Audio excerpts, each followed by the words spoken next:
નામ જયેશ આહિર છે અને ગુજરાતના સમગ્ર જિલ્લા અને તાલુકામાંથી ટેટ 1 ના પાસ આઉટ ઉમેદવારો અહીંયા પર ભેગા થયા છે।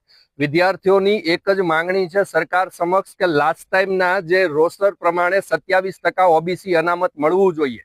મને જે મળતી માહિતી છે એ પ્રમાણે ગયા વખતની ભરતીમાં પણ 13.86% જેટલા જ ઉમેદવારો ઓબીસીના હતા, જેની સીટો ભરાણી હતી, બાકીની સીટો ખાલી રહી ગઈ હતી।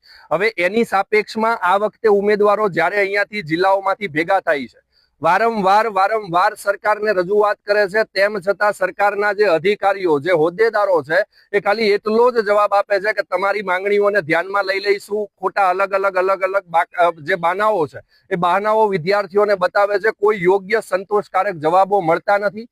વિદ્યાર્થીઓની માંગણી એવી છે કે અમારું જે અનામતનો મુદ્દો છે અને 27% સીટ ભરાય એવો જે મુદ્દો છે, એ જો તત્કાલિક ધોરણે આવતી ભરતીની અંદર અમને સંતોષકારક જગ્યાઓ ન ભરાય તો ગાંધી ચિંધ્યા રાહે અમે યોગ્ય આંદોલન કરીશું। જરૂર પડશે તો સરકારના હરેક તાલુકા લેવલના હરેક વિધાનસભાના ધારાસભ્યોને પણ અમે રજૂઆત કરીશું, મંત્રીશ્રીઓને પણ રજૂઆત કરીશું અને નહીતર અમે વિધાનસભા સુધી જઈ અને વિધાનસભાનો ઘેરાવો કરતા પણ અટકાવીશું નહીં।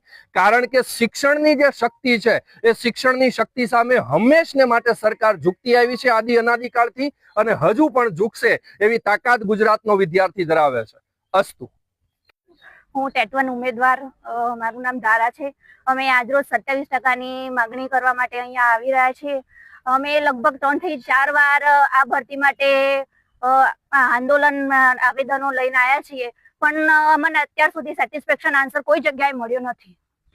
જો આવો આન્સર આગળ મળતો રહેશે તો અમે 100% આંદોલન કરવાના મૂડમાં છીએ।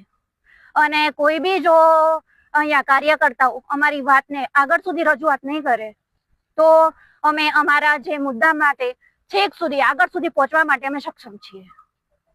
અમે વોટિંગ હશે તો બી, અને જો આ વસ્તુને એ સિરિયસ નહીં લે તો સીટ નહીં તો વોટ નહીં।